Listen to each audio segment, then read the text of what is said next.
Hello and welcome to Northeast PSC. Today we have a brand new topic in front of all of us. In this topic, we will try and understand what is the whole fiasco or tussle inside the political atmosphere of Maharashtra. We'll try to understand how this particular event has shaped our understanding of defection in Indian political circumstances. We'll try and understand what are the observations made by Supreme Court over the period of time. We'll see what are the challenges in this particular case of defection.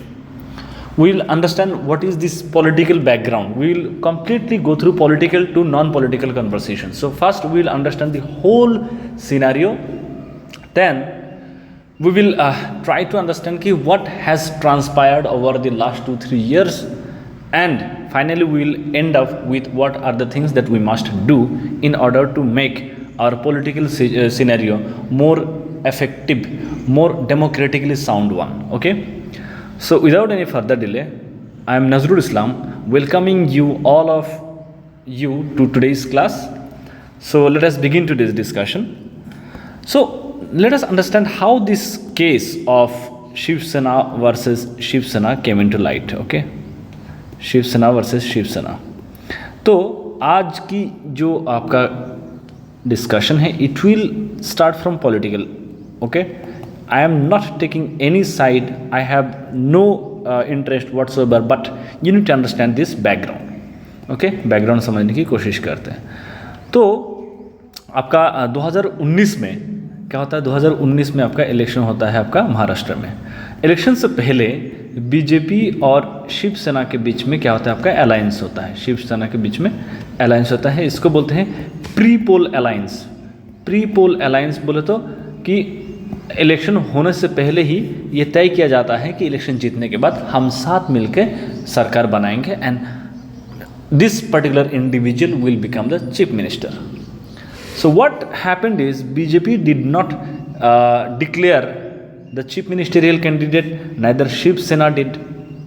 Secondly, there was already a serving chief minister in Maharashtra. His name is Devendra Fadnavis. He is from BJP. So it was popular belief that if majority seats are won by BJP, so Devendra Fadnavis will continue. So same thing happened. Election हो गया. Election के बाद जब result आया तो ऐसा हुआ कि बीजेपी को पूर्ण बहुमत नहीं मिला. Now Shiv Sena says that you will have to give the chief ministerial post to a leader from our party. So they promoted Aaditya Thackeray, that is the youngest political actor from Thackeray family. But BJP denied कि ऐसी तो कोई बात नहीं हुई थी. आपने बोला था देवेंद्र जी जो हैं हमारे चीफ मिनिस्टर के पद में कंटिन्यू रहेंगे. Now Shiv Sena says that we do not want to form alliance with BJP any more, we are done with BJP. BJP हमारे साथ धोखा किया, ये वो इस तरह के एलिगेशंस लगाया. नाउ शिवसेना एक हार्ड कोर आपका वो है आपका, मतलब शिवसेना का आइडियोलॉजी और बीजेपी के जो आइडियोलॉजी है काफ़ी सिमिलर है. और शिवसेना के जो आपका आइडियोलॉजी है और कांग्रेस का जो आइडियोलॉजी है, it is poles apart. But what happens is Shiv Sena Congress plus NCP मिलके सरकार बनाते हैं जिसका नाम देते हैं लोग महाविकास आघाड़ी. ठीक है, क्या नाम देते हैं इसका, नाम देते हैं महाविकास आघाड़ी. और ये लोग मिस्टर उद्धव ठाकरे को बनाते हैं चीफ मिनिस्टर. और ये चीफ मिनिस्टर कब बनते हैं, 28 नवंबर 2019 को उद्धव ठाकरे बनते हैं चीफ मिनिस्टर महाराष्ट्र का. ठीक है, अच्छा खासा चल रहा है सब चंगासी. फिर सीधा हम लोग 3 साल बाद आ जाते हैं जून 21, 2022. तो शिवसेना में बहुत प्रोमिनेंट लीडर थे. ठीक है, उद्धव ठाकरे जो है एक पॉलिटिकल पार्टी से जुड़ा हुआ ज़रूर है, लेकिन उनका पॉलिटिकली डायरेक्ट पॉलिटिकल इलेक्शंस में बहुत ज़्यादा उनका वो नहीं रहा है, पार्टिसिपेशन नहीं रहा है. तो Eknath Shinde is a person who always wanted to have a bigger say whenever Shiv Sena gets majority of the seats in elections. So what happened is mister Eknath Shinde अपने साथ बहुत सारे एमएलएस को लेके क्या हो गया, रातों रात निकल गए वहाँ से। कहाँ से? महाराष्ट्र से निकल गए, ठीक है। Mister Eknath Shinde went missing. They claim that the MBA alliance, ये जो आपका महाविकास आघाड़ी का जो अलायंस है, ये शिवसेना की जो कोर आइडियोलॉजी है उसको क्या कर रहा है, आपका वायलेट कर रहा है। और इसीलिए मिस्टर एकनाथ शिंदे और उनके जो ग्रुप के लोग हैं, लोग बोलते हैं इसीलिए it is no longer possible for us to stand by this government. हमारी आइडियोलॉजिकल एक कमिटमेंट है। एंड एवरी पॉलिटिकल पार्टी जब भी इलेक्शन कमीशन ऑफ इंडिया के साथ रजिस्टर करते हैं, वो अपना आइडियोलॉजी क्या करते हैं वहाँ पर बताते हैं, ठीक है। They explain what they are standing with, what are their goals, what are their those things, okay. तो एकनाथ शिंदे का एक वैलिड ग्राउंड था कि आप क्या करते हैं, एक नेशनलिस्टिक सरकार चलाने की बात करते हैं, लेकिन आप किसके साथ जाके सरकार बना रहे हैं? Nationalist Congress party, Indian national Congress, इस तरह के पार्टी के साथ आपने सरकार बनाया, तो हम आपके साथ नहीं रहेंगे। फिर अब तुरंत अब क्या हुआ, ठाकरे ग्रुप बोले कि ये तो गलत बात है, इस तरह से अगर ये रिवोल्ट कर देगा, इनको बोलने लगा रिबेल ग्रुप। तो ठाकरे ग्रुप क्या किया, इन्होंने बोला कि डिस्क्वालीफाई कर देंगे, जो लोग यहाँ से चले गए हैं उन सब को हम क्या कर देंगे, डिस्क्वालीफाई कर देंगे। किसके तहत? क्योंकि इन लोगों ने डिफेक्शन किया है, ठीक है। तो this Thackeray group they initiated this disqualification proceedings against the rebel group and sent a notice on June 25 जून को इन लोगों ने बोला कि आप जो है, आपको हम नोटिस भेजते हैं, आप इस पर रिस्पॉन्ड करें, ठीक है, क्योंकि आपने पार्टी के इंटरेस्ट के अगेंस्ट आपने काम किया है। और ये अगर जब भी कोई भी आपका जो मेंबरशिप होता है, ठीक है, if you are member of any political party और आप उस पॉलिटिकल पार्टी के इंटरेस्ट के खिलाफ काम करते हैं, that political party has all the authority, all the legal power to rescind you from their party. Okay. On June 26, 2022, Mr. Shinde moved to the Supreme Court. Now, someone advised Mr. Shinde कि अरे आप ठाकरे जी के बाद से डरो मत, आपके पास ये एक तरीका है। क्या का तरीका है? आप सुप्रीम कोर्ट में चले जाओ, आप बोलो कि हम जो है हम लोग वो नहीं किया है, डिफेक्ट नहीं किया, हम लोग नया पॉलिटिकल पार्टी बनाना रहे, ठीक है। तो he move to the supreme Court of India to dispute the disqualification proceedings against him and other rebel MLAs. तो इन्होंने बोला कि हम डिस्क्वालिफाइड नहीं हो जाएंगे, हम लोगों ने क्या किया है, पार्टी को स्प्लिट कर दिया है, so by that logic we should not be disqualified. फिर आइए एक क्रोनोलॉजिकली समझने की कोशिश कर रहे हैं, क्योंकि ये एक बहुत ही इंटरेस्टिंग इवेंट है। And as long as you do not know the whole story, whole picture behind this event, okay, it will be difficult to interlink the events, interlink the important things that you need to take forward from this particular development. You'll have to have an opinion with respect to what are the impacts of anti-defection law in political scenario in India. So for that you need to have this proper understanding. You should be able to cite it in your answer, okay. Or you should see how these political developments impact all of us. So on 27 June 2022, a vacation bench of the Supreme Court comprising Justice Suryakant and J.B. Pardiawala, इन्होंने बोला कि ये जो rebel camp के लोग हैं, let them give 12 days to respond to the notice that was sent by the Maharashtra legislative assembly का जो स्पीकर ने जो नोटिस भेजा था, उसको लेकर इन्होंने 12 दिन दिया। अब ये थोड़ा सा क्या है, अनएक्सपेक्टेड था कि सुप्रीम कोर्ट एक तो पहले ही वहाँ वो इंटरवीन कर दिया, कोई एक वर्डिक्ट नहीं आया स्पीकर की तरफ से, ऊपर से डिस्क्वालिफिकेशन का जब नोटिस इशू किया जाता है उसको रिस्पॉन्ड करने के लिए 7 दिन होता है। How many days? 7 days. But the Supreme Court has increased this number of days to 12. So this can be a potential question for your exam, that how many days are there for the MPs or MLAs to respond when a disqualification notification is sent to them. So this is 7 days. But Supreme Court ने बोला कि चलिए आपके पास 12 दिन का क्या मिला, आपको ब्रीदिंग पीरियड क्या मिला, आपको सांस लेने का टाइम दिया जा रहा है। आप जो है क्या करें, ब्रीदिंग पीरियड में आप डिसाइड करें कि आपको क्या करना है, how are you going to make your case. Usually the court does not intervene in ongoing proceedings of the house, क्योंकि देखिए जो स्पीकर की जो आपका, लेट मी टेल यू, एक ये हम लोग आगे भी जाके पढ़ेंगे, लेकिन पहले बता देते हैं डिस्क्वालिफिकेशन क्या होता है। डिस्क्वालिफिकेशन ये होता है कि आपने क्या क्या, आपको पार्टी से आप एक MLA हैं या फिर MP है, आपकी जो सदस्यता है वो चला गया है क्योंकि आपने पॉलिटिकल पार्टी छोड़ दिया या फिर पॉलिटिकल पार्टी की बात नहीं सुना आपने, आप एक वो है आपके ऊपर कई सारे 4-5 ऐसे ग्राउंड है जिसको हम लोग देखने की कोशिश करेंगे आगे जाकर, ठीक है। तो इन तमाम कारण की वजह से आपको डिस्क्वालीफाई कर दिया गया है। तो ऐसे में कौन इस डिस्क्वालिफिकेशन का फाइनल जो वो होगा, डिसीजन कौन लेगा? अगर राज्यसभा की बात करें फाइनल डिसीजन कौन लेंगे? चेयरमैन लेंगे राज्यसभा के, और लोकसभा की बात करें तो स्पीकर लेंगे। लेकिन ये जो डिसीजन लिया गया स्पीकर या फिर चेयरमैन के द्वारा, क्या ये सुप्रीम कोर्ट के द्वारा या फिर कोई भी कोर्ट के द्वारा इसको सुनवाई किया जा सकता है? The answer is yes, it can be judicially reviewed, ठीक है, इसको चैलेंज किया जा सकता है। तो क्योंकि इस तरह के कोई एक जजमेंट अभी तक आया नहीं था स्पीकर या फिर चेयरमैन की तरफ से, ऐसे में सुप्रीम कोर्ट का इंटरवीन करना थोड़ा सा क्या था आपका, थोड़ा सा यूनिक था। तो शिंदे ग्रुप ने बोला है कि शिंदे ग्रुप ने भी डिप्टी स्पीकर को, अच्छा उस टाइम क्या था, नहीं था, स्पीकर नहीं था, क्योंकि स्पीकर भी किसके शामिल हो गया, शिंदे के साथ चला गया। तो डिप्टी स्पीकर के अगेंस्ट में नोटिस शुरू कर दिया कि ये एक लीगली या फिर ये जो डिप्टी स्पीकर है ये इललेजिटिमेट है, इनके पास ये क्यों डिप्टी स्पीकर बना है, इनके पास कोई अथॉरिटी नहीं है and he should be removed from his post.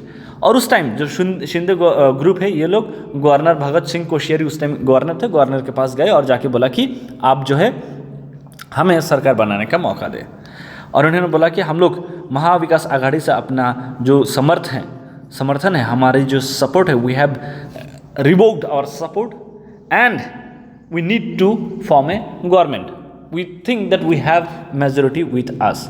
Now what the governor did is, governor ने बोला कि एक काम करते हैं, इतना सीधा इतना हड़बड़ी से नहीं जा सकते हैं, let's call Thackeray ji, okay, and let's ask him to prove if he has majority or not. If he has majority he will continue to be the chief minister. तो the governor directed the floor test to be conducted on June 30। अब उद्धव ठाकरे ने ऐसे में अपना majority prove करने के बजाय ये भाई सब चले गए कहाँ पर, सुप्रीम कोर्ट में, और बोले कि हम चाहते हैं, हम जो है फ्लोर टेस्ट के खिलाफ नहीं है, हम फ्लोर टेस्ट के खिलाफ नहीं हैं, बट बिफोर दैट ये जो रिबेल एमएलएस है इनके ऊपर कार्रवाई होना चाहिए, दे शुड बी डिस्क्वालीफाइड, क्योंकि इन्होंने एंटी पार्टी एक्टिविटी किया है, क्योंकि इन्होंने पार्टी के इंटरेस्ट को ख़त्म किया है, तो दे शुड बी डिस्क्वालीफाइड, तब जाके मैं क्या करूँगा, फ्लोर टेस्ट में पार्टिसिपेट करूँगा।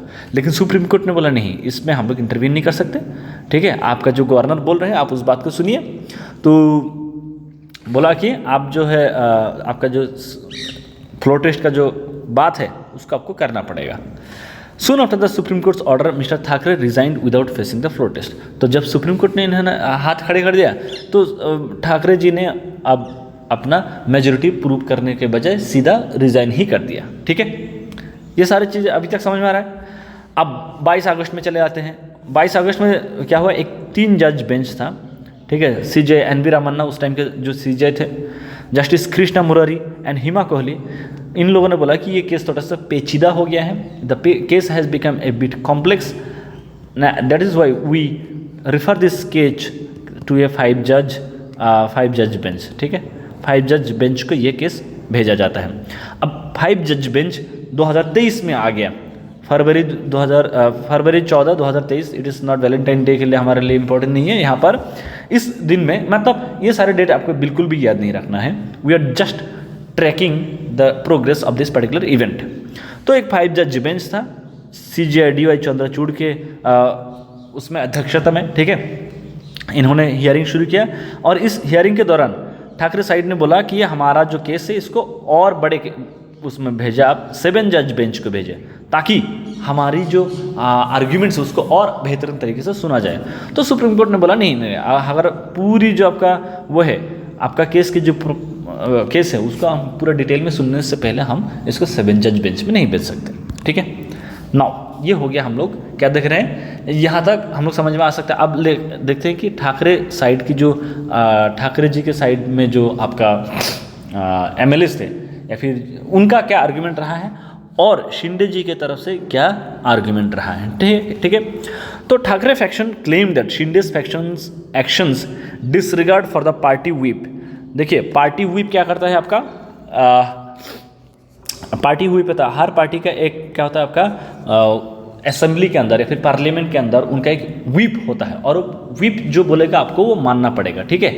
देयर आर 3 टाइप्स ऑफ वो है आपका व्हिप है, 1 line whip, 2 line whip, 3 line whip. अब 3 लाइन व्हिप जो होता है उसको आप क्या नहीं कर सकते हैं, बिल्कुल भी वायलेट नहीं कर सकते।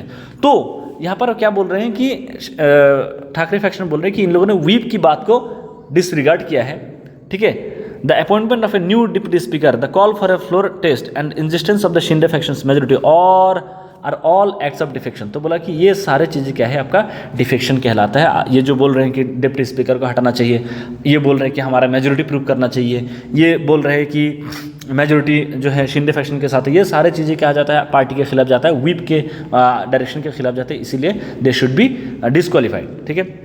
और इन लोगों ने ये भी बोला कि floor test called by the governor was illegal and that by calling for the floor test the governor essentially recognized a split in the party। तो बोला कि गवर्नर ने सीधे सीधे स्प्लिट को रिकॉग्नाइज किया है। गवर्नर की जो डायरेक्शन था उससे ये लग रहा है कि जो शिवसेना जो पार्टी है वो 2 हिस्से में बांट गया है, ठीक है। Further they argued that the supreme court must reconsider it's decision in the नवम रेबिया केस। नवम रेबिया केस में जो सुप्रीम कोर्ट का जजमेंट आया था, उन्होंने बोला कि आप इस केस को और बड़े बेंच में भेजें, ठीक है, और जो आप जो डिफेक्शन की प्रक्रिया है उसको और बेहतर बनाने की कोशिश करें। The judgment held that speaker, ये इस जजमेंट नवम रेबिया केस में क्या था कि speaker could not initiate disqualification proceeding against members of the house if there is a pending notice for his own removal. तो बोला कि अगर देखिए यहाँ पर ये बड़ा इंटरेस्टिंग इवेंट हो गया, ठीक है। कोई स्पीकर है, ठीक है, उनका काम क्या है, जो आपका उनका काम तो एक तो ये है कि हाउस के अंदर डेकोरम मेंटेन करना, वो सारी चीज़ें तो है ही, लेकिन आप मान लीजिए जो भी एमएलए या फिर एमपी रोग हो गया, रिबेल कर दिया है, उनको डिस्क्वालीफाई करना है, ठीक है, डिस्क्वालीफाई करना है, करेंगे, ठीक है, कोई दिक्कत नहीं। लेकिन ऐसे में अगर कोई व्यक्ति ये एप्लीकेशन डालता है कि स्पीकर को ही क्या करना चाहिए, रिमूवल करना चाहिए, ठीक है, रिमूवल करना चाहिए, अगर ऐसा कोई आ गया फिर ये स्पीकर क्या नहीं कर पाएंगे, इन तमाम एमएलएस को डिस्क्वालीफाई नहीं कर पाएंगे। तो महाराष्ट्र में भी यही हुआ, ठीक है। जैसे ही स्पीकर जैसे ही इन लोगों के खिलाफ डिस्क्वालिफिकेशन प्रोसीडिंग शुरू हुआ तो शिंदे जो कि किसी ने ये सजेशन दिया कि आप एक काम कर दो, सीधा सीधा you go ahead and initiate A removal process against the speaker, और फिर स्पीकर क्या हो जाएंगे, स्पीकर के पास कोई पावर नहीं रहेगा। ये कैसे हुआ, 2016 में सुप्रीम कोर्ट ने यही बोला कि अगर स्पीकर के खिलाफ खुद रिमूवल केस अगर पेंडिंग है, उसमें स्पीकर डिस्क्वालिफिकेशन की जो प्रोसीडिंग्स है उसको फॉरवर्ड नहीं कर सकते। बड़ा इंटरेस्टिंग डेवलपमेंट। अब ये बोला कि ठाकरे फैक्शन ने बोला कि आप जो है 2016 के आपका जो जजमेंट है उसका आप फिर से सुनवाई करिए, इसमें जो गलती है इसको सुधारिए। There should be a reconsideration of this नवम रेबिया जजमेंट। अब ठाकरे फैक्शन ने आर्ग्यू किया कि members facing defection had an easy solution to halt proceedings, they could merely file a notice for the speaker's removal. तो सही बात है, कोई भी जो मेंबर है जिसके अगेंस्ट में आपका रिमूवल डिफेक्शन का वो चार्ज लगा है और उनको रिमूव करना है, ऐसे में उनके लिए बचना सबसे आसान क्या होगा कि वो क्या करेंगे, इजीली आ जाएंगे और स्पीकर के खिलाफ ही रिमूवल प्रोसीडिंग शुरू कर देंगे। तो ऐसे में तो फिर हो गया, स्पीकर डिसीजन ही नहीं ले पाएगा, तो आप अपना जजमेंट को बड़े बेंच में भेजें। ये आर्ग्यूमेंट रहा ठाकरे फैक्शन का। शिंदे फैक्शन का क्या आर्ग्यूमेंट रहा, they said that the MLAs claim that they did not defect from the Shiv Sena. बोला हम लोग शिवसेना से बाहर, मतलब उनको धोखा थोड़ी दिए हैं, नहीं, ऐसा बात नहीं है। Their actions resulted from internal dissent and they represent the real Shiv Sena. बोले कि हमारे जो भी एक्शंस दिख रहा है वो हमारे आपस में बात बिगड़ गया है, लेकिन हम ही शिवसेना है। अगर हम खुद ही शिवसेना है, if we are the real Shiv Sena, then how will we defect, ठीक है, it is them who defected, ठीक है। ये ठाकरे फैक्शन जो है उनके ऊपर आप प्रेसिडेंस लगाइए ना भाई, क्योंकि हमारा रियल जो शिवसेना वो तो हम ही हैं, ठीक है। और ये जो आपको लग रहा है कि ना कि हमने डिफेक्शन किया है, it is not a defection, it's थोड़ा सा इंटरनल डिस्टर्बेंस हो गया, जो अंदरूनी मामला है हम लोगों का, बाकी कुछ नहीं है, but it is not defection. This is what their argument has been. Further in matters relating to the disqualification of MLAs, it was the Speaker of the House and not the supreme court that had authority to make a decision.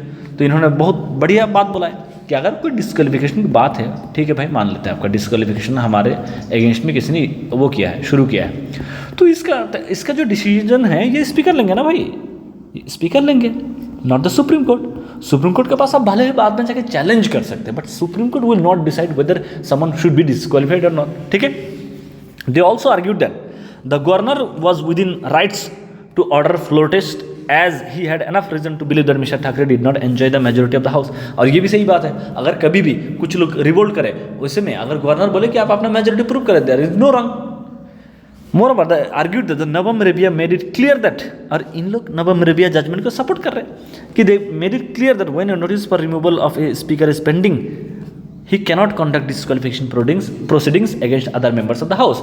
तो अगर speaker के खिलाफ खुद ही removal application initiate कर दिया गया है, वैसे में ये क्या नहीं कर पाएंगे, जो आपका एमएलएज है उनको डिस्क्वालीफाई नहीं कर पाएंगे। और स्पीकर को आप रिमूव करने से पहले आप डिप्टी स्पीकर को वो कर दिया, अपॉइंट कर दिया, ताकि डिप्टी स्पीकर जो है हम लोग को डिस्क्वालीफाई करे। भाई ऐसे कैसे चलेगा, आप पहले स्पीकर को हटाइए। ये सारे आर्ग्यूमेंट शिंदे फैक्शन कर रहा, ठीक है, okay.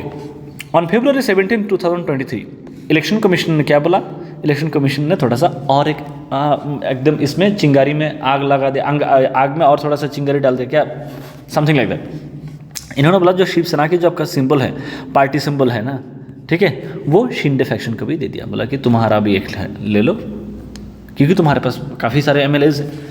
On February 21, 2023, the Thackeray side began arguing that the Shinde faction must be disqualified as their actions amounted to defection, क्योंकि इन लोगों ने डिफेक्ट किया है। अब फाइनली सुप्रीम कोर्ट ने जजमेंट दिया, ठीक है, क्या दिया सुप्रीम कोर्ट ने, ए 5 जज constitution bench had held that it could not disqualify the Shinde led a Maharashtra government. बोला शिंदे जी के साथ जो एमएलए है और इन लोगों ने बाद में जो महाराष्ट्र में सरकार बनाया, इन लोगों को हमने क्या नहीं कर सकते, डिस्क्वालीफाई नहीं कर सकते। क्यों? क्योंकि हम उद्धव ठाकरे के गवर्नमेंट को फिर से पावर में ला सकते थे अगर उद्धव ठाकरे अपना मेजोरिटी प्रूव करते और सक्सेसफुल रह जाते। उन्होंने मेजोरिटी प्रूव करने से पहले ही उन्होंने डिस्क्वालीफाई कर उन्होंने रिजाइन कर दिया। So we cannot do it anything.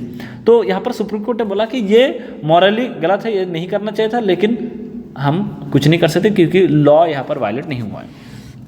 Finally इन्होंने बोला कि जो बाकी नया जो स्पीकर हुआ, ठीक है, नया गवर्नमेंट जब बना शिंदे गवर्नमेंट का, उस स्पीकर को बोला कि आप तय करें कि रियल शिवसेना कौन है, ठीक है, रियल शिवसेना कौन है। और इसका एक डेट दिया गया था, जिस डेट के तहत ये लोग नहीं सुने थे। फिर दिसंबर 2023 में सुप्रीम कोर्ट ने बोला कि आपके पास 10 तारीख आखिरी डेट है, जब आपको डिसाइड करना पड़ेगा, स्पीकर को डिसाइड करना पड़ेगा कि कौन सा फैक्शन रियल शिवसेना है। अब ये स्पीकर कहाँ से है, ये स्पीकर अब इसी गवर्नमेंट के साइड से है। तो इन्होंने 10 जनवरी को इन्होंने एक जजमेंट दिया। क्या दिया कि जो आपका शिंदे का जो फैक्शन है, शिंदे जी का जो फैक्शन है, यही रियल शिवसेना है, ठीक है। Delivering the verdict of the Shiv Sena versus Shiv Sena, इन्होंने क्या बोला कि Uddhav Thackeray had no power to remove Eknath Shinde from the power of legislative party leader according to the Shiv Sena constitution. तो शिवसेना कॉन्स्टिट्यूशन के तहत आप जो है क्या नहीं कर सकते थे, एकनाथ शिंदे को आप पावर से नहीं हटा सकते थे। As the speaker read out the lengthy verdict, he said that the constitution of the party was relevant to identify leadership structure of the party. The leadership structure in turn is relevant to identify which Shiv Sena faction was the actual party, ठीक है। तो ये जो वो है आपका जो भी रियल पार्टी ये है, तो ये खुद डिसाइड करेंगे कि इनका रियल एक्चुअल पार्टी क्या है।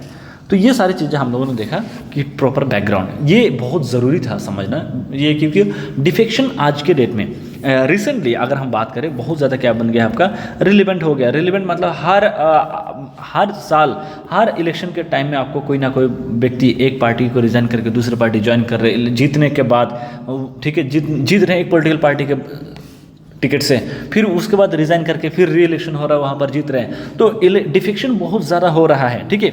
ये एक टाइम था आपका आयाराम गयाराम पॉलिटिक्स हुआ करता था, ठीक है। एक व्यक्ति था उसमें हरियाणा में, जिन्होंने एक दिन के अंदर 3 बार पॉलिटिकल पार्टी चेंज किया था।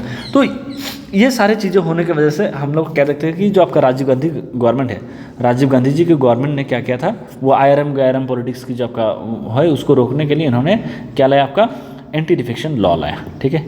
एडीएल एंटी डिफेक्शन लॉ लेके आए। देखिए द एंटी डिफेक्शन लॉ की अगर हम बात करें, ये क्या करता है, जो एमएलए या फिर एमपीज हैं, इनको एक पार्टी छोड़ के दूसरे पार्टी में जाने की वजह से ये क्या करता है, इट पनिशेस द इंडिविजुअल।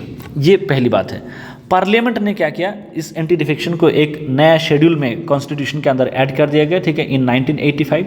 ये याद रखिएगा कब लाया गया था, 10th शेड्यूल कब लाया गया, 1985 में लाया गया। In order to bring stability to government by discouraging legislators from changing parties. जो एमएलएज हैं, ठीक है, या फिर जो एमपीज हैं, वो अपना पार्टी ज़्यादा मतलब छोड़े ना, बार बार ना छोड़े, और जो गवर्नमेंट है उस गवर्नमेंट के अंदर क्या आया, आपका स्टेबिलिटी आए, ठीक है, स्टेबिलिटी आए। इसको लेकर, इसको इंश्योर करने के लिए राजीव गांधी के गवर्नमेंट ने 10th शेड्यूल के थ्रू एंटी डिफेक्शन लॉ को ऐड करने की कोशिश किया, ठीक है। और इसको, ये 10th शेड्यूल किसके द्वारा ऐड किया गया था, 52nd constitutional amendment act of 1985, ठीक है। आई होप ये आपको समझ में आ रहा है। और ये क्या करता है, व्हाट इज एंटी डिफेक्शन की अगर हम बात कर रहे हैं तो ये क्या करता है, it sets the provisions for the disqualification of elected members on the grounds of defection to another political party. एक पॉलिटिकल पार्टी छोड़ के, क्योंकि आपने इलेक्शन जीत गया, you are already an elected MLA और एमपी, उसके बाद आप क्या कर रहे हैं, यू आर रिजाइनिंग और changing your party, that is why you will be disqualified. It was a response to the toppling of multiple state governments by party hopping MLAs after the general elections of 1967। 1967 elections के बाद हम लोग क्या देखते हैं, बहुत सारे cases में जो है जो आपका स्टेट गवर्नमेंट से स्टेट गवर्नमेंट को क्या किया जा रहा था, आपका टॉपल किया जा रहा था, गिराया जा रहा था। सेंट्रल में जो पॉलिटिकल पार्टी पावर में था, वो पार्टी स्टेट गवर्नमेंट में अगर कोई अपोजिंग पॉलिटिकल पार्टी पावर में होता था, उनको गिराने की कोशिश कर रहे थे, ठीक है। इसके वजह से हम लोग क्या देखते थे कि इंस्टेबिलिटी बिगड़ रहा था, तो लोग ज़्यादा से ज़्यादा उन सब पॉलिटिकल पार्टीज में जा रहे थे जो पावर में आ रहे थे, जहाँ पर उनको क्या होगा, पॉलिटिकल फ़ायदा मिलेगा, ठीक है। ये सारी चीज़ें हम लोग देख सकते हैं। एक्सेप्शंस क्या क्या है, एंटी डिफेक्शन लॉ के अंदर कुछ कुछ केसेस ऐसा है जहां पर आपको क्या मिलेगा। पहली बात तो यह है कि एक्सेप्शन बाद में देखेंगे, पहले ये देखते हैं कि किस किस ग्राउंड पे आपको डिफेक्ट कर आपको आपका जो एक्शन है उसको डिफेक्शन माना जाएगा। एक तो यह है कि आप एक पॉलिटिकल पार्टी का मेंबर है, ठीक है, पॉलिटिकल पार्टी का मेंबर है, और आपने क्या किया है, आपने यू आर इलेक्टेड, आप जीत गए हैं। जीतने के बाद इस पॉलिटिकल पार्टी से आप क्या कर देते हैं, मेंबरशिप गिव अप कर देते हैं, then you will be disqualified, ठीक है, क्योंकि you will be considered as defected.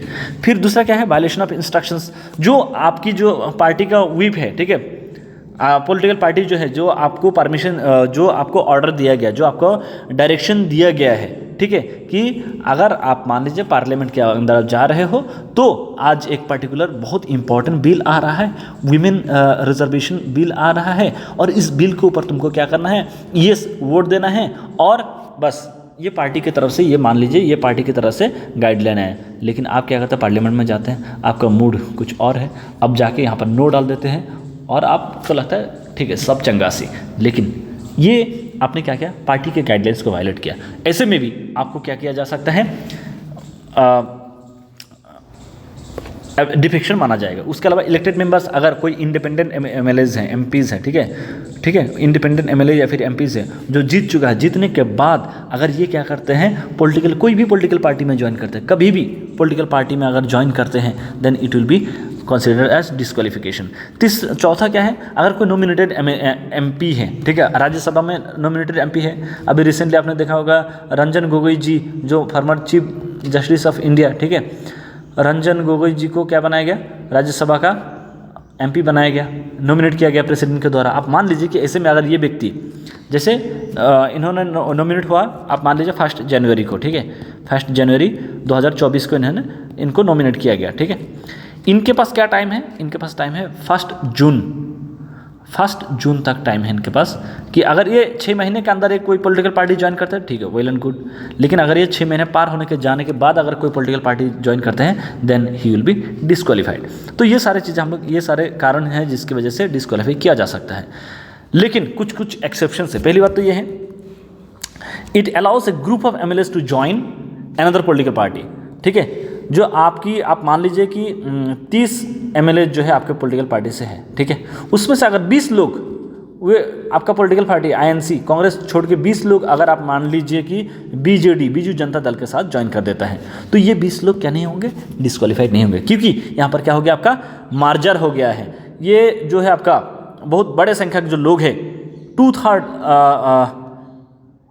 No not even 2/3, it should be 1/3, sorry, जो 1/3 लोग हैं दे हैव, ये क्या किया है इन लोगों ने, मार्जर दूसरे पॉलिटिकल पार्टी के साथ जाके क्या किया है इन लोगों ने, मार्ज हो गए, इनमें शामिल हो गए, नॉट 2/3 इट इज़ 1/3, ठीक है।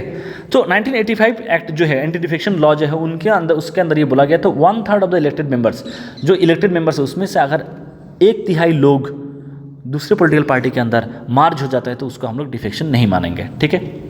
मतलब बहुत बड़े तादाद में, ठीक है, अगर आप ग्रुप में जाके डिफेक्ट कर रहे हैं तो आपको, आप मान लीजिए अगर 3 लोग हैं, ठीक है, 3 एमएलएज हैं, 3 एमएलएज में से जीता है एक पॉलिटिकल पार्टी से, उसमें से अगर एक जाके दूसरे पॉलिटिकल पार्टी के साथ मार्ज हो जाता है तो उसको हम क्या नहीं मानेंगे, डिफेक्शन पनिशमेंट नहीं मिलेगा, ठीक है।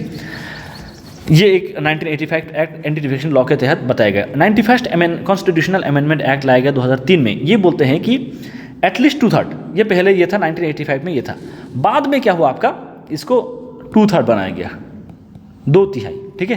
3 में से अगर 2 लोग जाके कोई दूसरे पॉलिटिकल पार्टी से मार्ज हो जाता है तो वैसे में हम लोग क्या मानेंगे, इसको हम लोग मार्जर मानेंगे और ये डिफेक्शन नहीं माना जाएगा, ही और she will not be disqualified, ठीक है। ये एक अच्छा अमेंडमेंट लाया गया ताकि लोग बाल्क में हर रोज़ क्या ना कर पाए, डिफेक्शन ना कर पाए। फिर the members disqualified under the law can stand for elections from any political party for a seat in the same house. तो अगर वो डिस्क्वालीफाई हो गया उसके बाद वो कोई भी पॉलिटिकल पार्टी से इलेक्शन लड़ सकते हैं। The decision on question as to disqualification on grounds of defection are refer to the chairman और द स्पीकर। तो एक व्यक्ति को अगर डिस्क्वालीफाई करना है नहीं करना है, इसकी जो आपका फाइनल डिसीजन लिया जाएगा वो किसके द्वारा लिया जाएगा, स्पीकर के द्वारा या फिर चेयरमैन के द्वारा लिया जाएगा, ठीक है, ओके। लेकिन ये जो इनका जो डिसीजन है, ये डिसीजन को चैलेंज किया जा सकता है, ठीक है। It is subject to judicial review. क्यों? क्योंकि judicial review is a part of the basic structure of the constitution. Basic structure क्या होता है, हम लोग कोई और एक सेशन में इसको डिस्कस करने की कोशिश करेंगे अच्छे से, ठीक है। बेसिक स्ट्रक्चर को अच्छे से हम लोग डिस्कस कर लेंगे।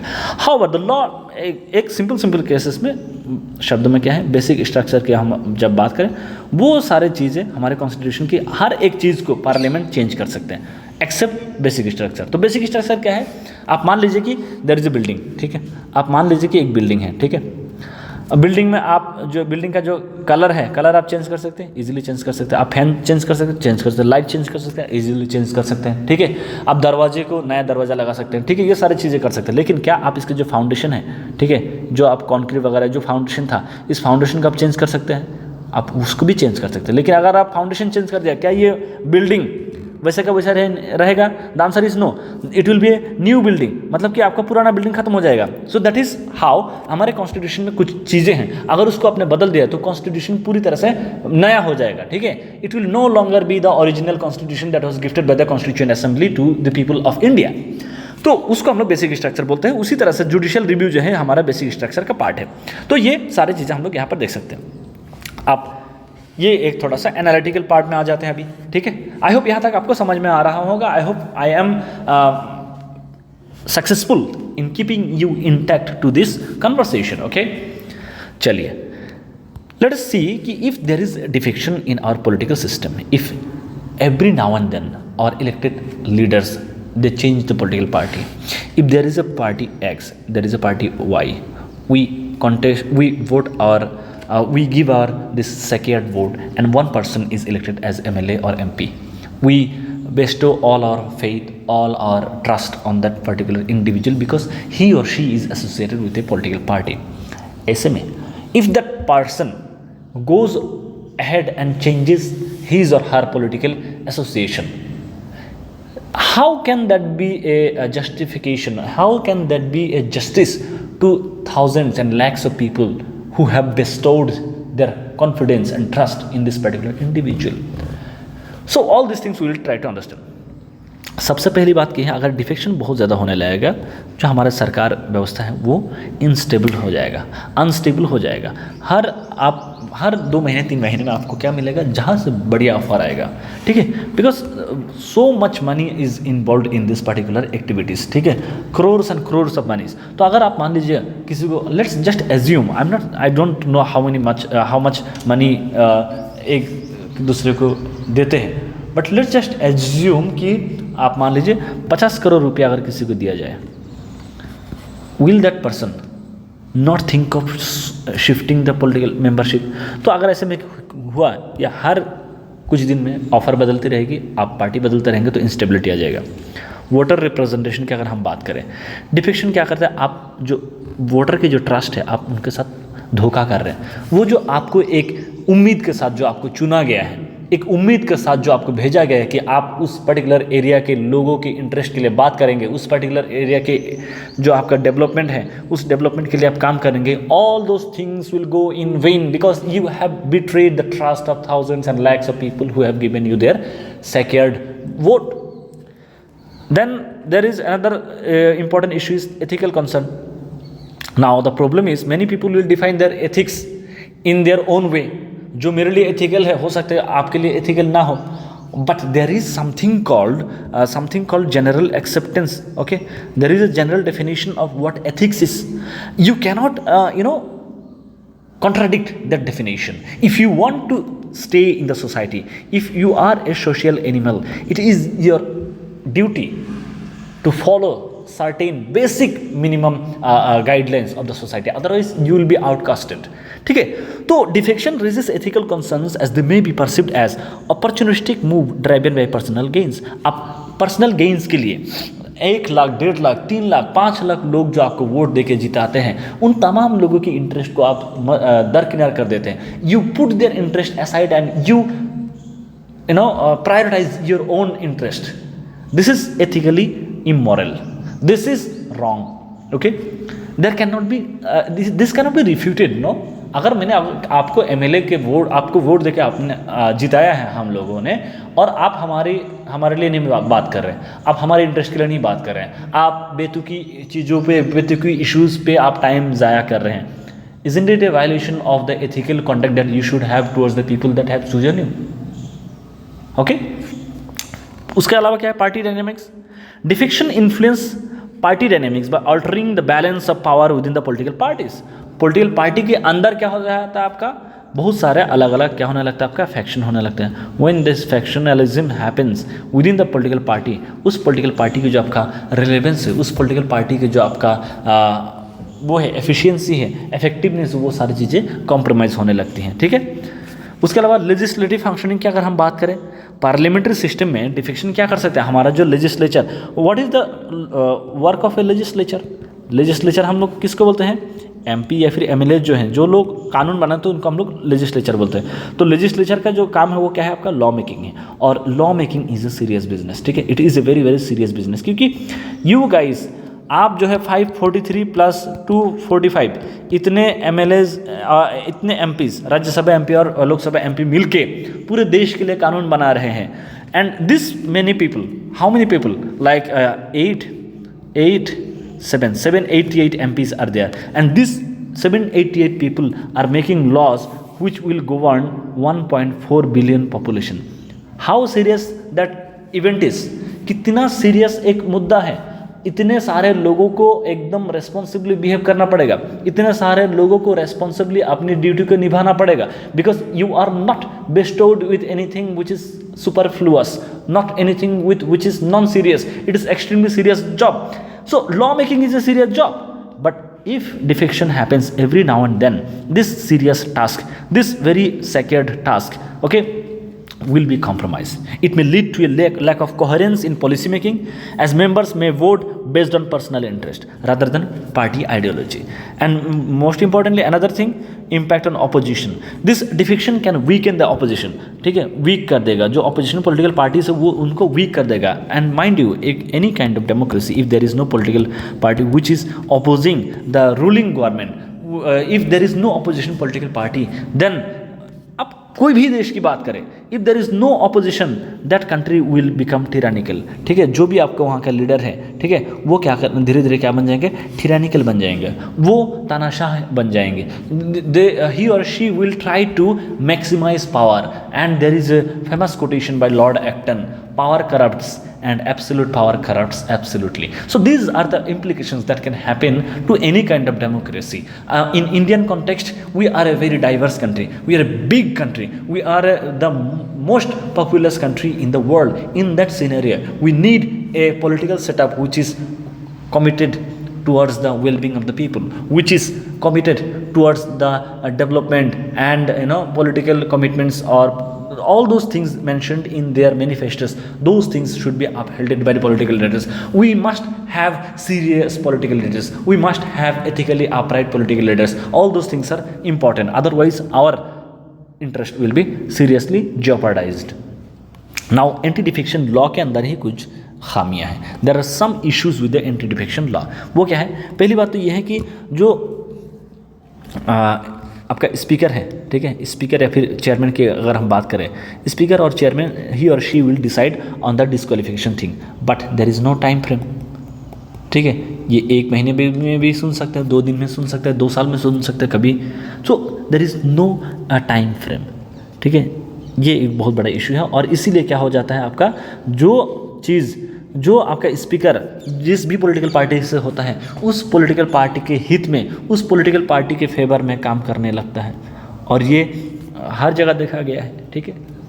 उस पॉलिटिकल पार्टी के फेवर में काम करते हुए दिखते हैं। तो उसके अलावा एंटी डिफेक्शन लॉ के अंदर पैराग्राफ 4 में क्या बोलता है, it says that if a political party merges with another political party, its member will not lose their, मतलब आप क्या कर रहे हो, होलसेल में अगर कोई व्यक्ति एक पॉलिटिकल पार्टी से दूसरे पॉलिटिकल पार्टी में जाके ज्वाइन कर रहे हैं, ठीक है, होलसेल डिफेक्शन जो है, होलसेल डिफेक्शन, इसको आपने क्या किया है, अलाउ कर दिया है।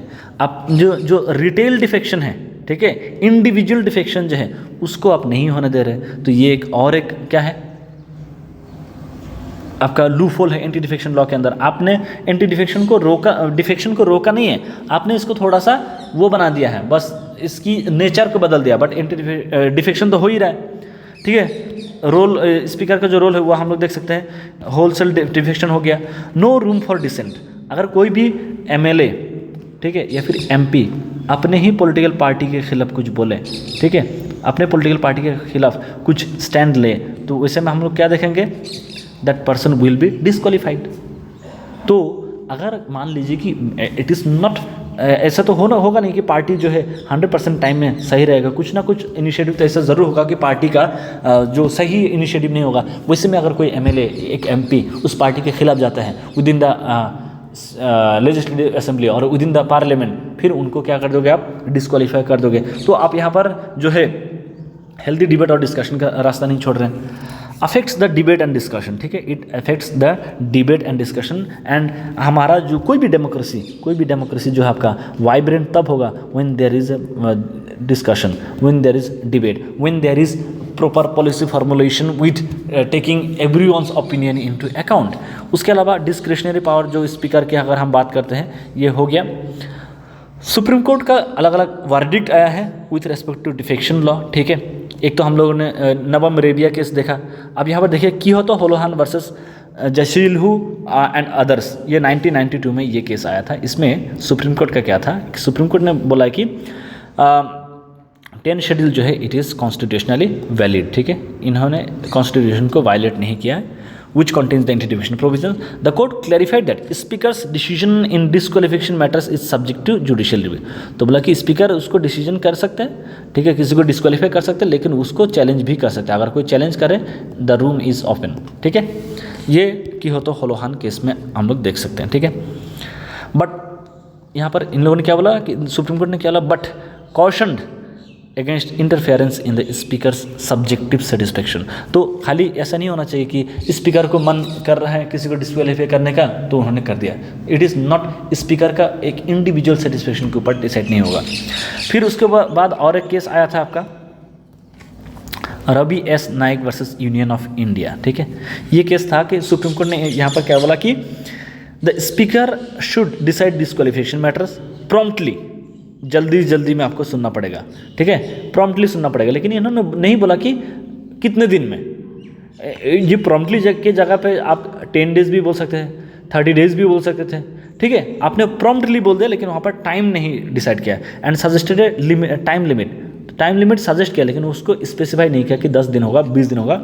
It reiterated the importance of maintaining the purity of democratic process. तो डेमोक्रेसी जो है, हमारे देश की जो डेमोक्रेटिक ढांचा है उसको बचा के रखना हमारी बेहद ज़रूरी जिम्मेदारी है। उसके अलावा डिस्क्वालिफिकेशन की अगर हम बात करें, 2006 में जया बच्चन का जानते हैं, जया बच्चन, ठीक है, आपने शोले देखा होगा, शोले में जया बच्चन रहती हैं। तो जया बच्चन जो है समाजवादी पार्टी से राज्यसभा की अभी भी एमपी है और 2006 में भी एमपी थी। और ये यूपी फिल्म डेवलपमेंट कॉरपोरेशन का चेयरमैन थी, यूपी फिल्म डेवलपमेंट कॉरपोरेशन, ठीक है। और इनको क्या था कि देखिए कि the supreme Court in response to a petition challenging Jaya Bachchan's disqualification under the anti defection law held a nominated member of Rajya Sabha can be disqualified under the 10th schedule if he और she joins a political party after expiry of the 6 month.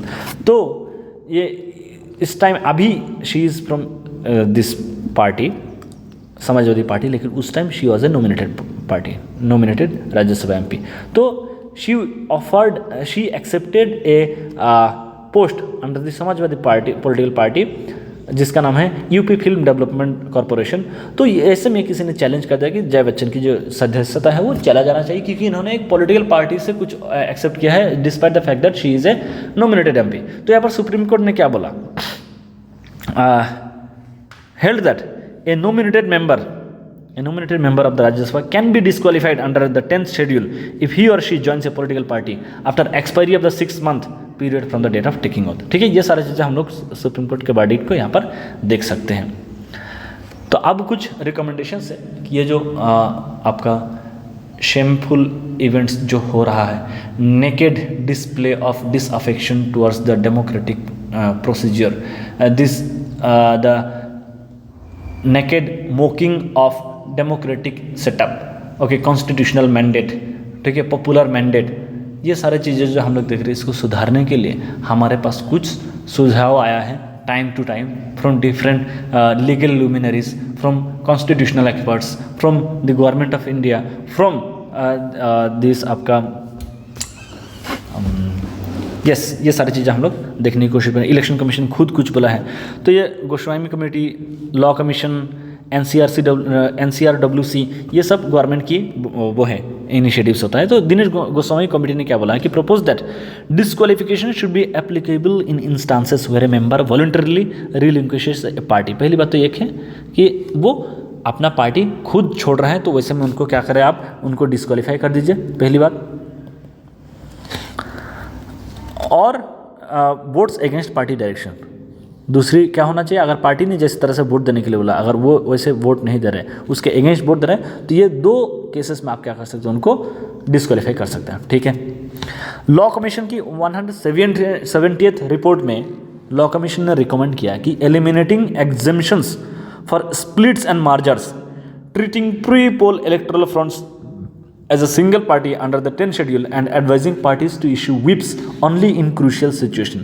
बोला कि जो हर बात पे जो political party assembly या फिर parliament के अंदर जो व्हिप जारी कर देते हैं, इस पे क्या होता है, आपका जो MLA MP है उनकी जो आपका इंडिपेंडेंस है, उनकी जो आपका इंडिपेंडेंट जो आपका स्टैंड है, उसको आप कॉम्प्रोमाइज़ कर देते। तो आप सिर्फ सीरियस केसेस में आप क्या करें, व्हिप इशू करें, पहली बात। दूसरी बात इन्होंने क्या बोला कि जो आप बोल रहे हैं पार्टी मार्जर हो जाएगा, डिस्क्वालीफाई नहीं होगा, ठीक है, स्प्लिट हो जाएगा, डिस्क्वालीफाई नहीं होगा, तो बोला कि इस प्रोविज़न को आप ख़त्म करें, ठीक है। ये प्रोविज़न हम लोगों को डिफेक्शन को रोकने में कोई मदद नहीं किया, ये होने के बावजूद भी डिफेक्शन हो ही रहा है। बोला कि अगर जैसे 2019 में जब इलेक्शन हुआ, इलेक्शन से पहले बीजेपी और शिवसेना जब आपका वो किया, प्री पोल अलायंस किया, तो इन दोनों पॉलिटिकल पार्टीज़ को आप वन पॉलिटिकल पार्टी मान के चले। ये एक सुझाव लॉ कमीशन की तरफ से आया था। Various commission including NCRWC, National Commission to Review the Working of the Constitution, तो इन्होंने क्या रिकमेंड किया, it recommended that rather than presiding officer, जो आपका स्पीकर और जो आपका चेयरमैन के पास जो आप पावर दे रहे हैं, स्पीकर या फिर चेयरमैन के पास जो आप पावर दे रहे हैं, ये तो स्पीकर या फिर चेयरमैन, इनको हम लोग प्रिजाइडिंग ऑफिसर भी बोलते हैं रेस्पेक्टिव हाउसेस में। तो प्रिजाइडिंग ऑफिसर के बगैर it should not be the presiding officer but who president या फिर गवर्नर होना चाहिए जो डिसाइड करेगा किसके ऊपर, डिस्क्वालिफिकेशन के ऊपर, विथ है recommendation from election commission, with an advice from election commission. ये सारे एडवाइस दिया गया। उसके अलावा क्या है, इलेक्शन कमीशन ने खुद भी कुछ सुझाव दिया है। उन्होंने क्या बोला कि द प्रेसिडेंट और governor should be the decision maker of disqualification. तो NCRWC और इलेक्शन कमीशन, इन दोनों की जो ओपिनियन है वो सिमिलर है। They both are saying that there should be the responsibility for deciding on disqualification should be at the hand of president और गवर्नर। फिर रिव्यू ऑफ कोलिशन डायनेमिक्स, आप ये देखिए कि ये कुछ नॉर्मल वो है कि given the challenges in coalition politics, coalition politics के अंदर बहुत सारे चैलेंजेस है। हर रोज़ कोई ना कोई पॉलिटिकल पार्टी डराएगा कि हम जो है हमारा बात अगर नहीं मानेंगे, अगर हमें मिनिस्ट्री नहीं देंगे तो फिर हम यहाँ से अपना सपोर्ट वापस कर लेंगे। ठीक है, 2009 में जब UPA 1 और UPA 2 का जो सरकार था, ये कोलिशन गवर्नमेंट था, उसमें जो है आपने बहुत वायरल जो है आपका मीम टाइप एक वीडियो है जहाँ पर लालू प्रसाद जी और जो आपका वो है ममता जी, उनके बीच में वो चल रहा है। दोनों UPA के सरकार में थे, तो बोल रहे हैं कि लालू जी बोल रहे हैं कि क्या ये बात सही नहीं है कि आप हमसे एक रेल मांगे थे, तो ममता जी बोल रहे हैं नहीं मांगे थे, तो बोला अगर आप नहीं मांगे तो आपको रेलवे नहीं मिलेगा। सो द पॉइंट इज कि अगर कोलिशन पॉलिटिक्स रहेगा, there will be a more possibility of instability in any kind of government. तो उसको हम लोग थोड़ा सा देखना चाहिए कि जो कोलिशन पॉलिटिक्स है, हाउ सक्सेसफुल और how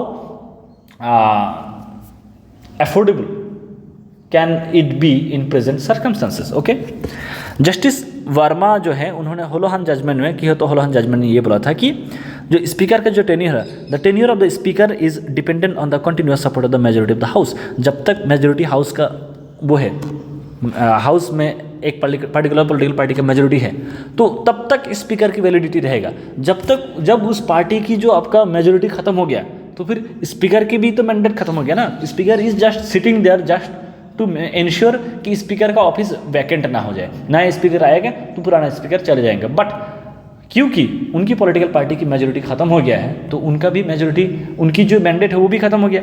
therefore he does not satisfy the requirement of such independent adjudicatory authority. तो ऐसे में अगर पॉलिटिकल पार्टी की मेजोरिटी खत्म हो जाता है, वैसे में आप स्पीकर को बोल रहे हैं कि to decide on disqualification, then it is not good enough. Clearer criteria for disqualification के लिए एकदम सही आप बातें लिख के दे दे। The supreme Court has emphasised the need for clearer criteria for disqualification, ensuring that decisions are based on objective standards rather than subjective interpretation।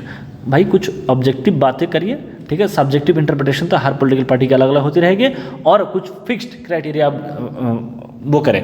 You should put some fixed criteria in place to decide the disqualification cases.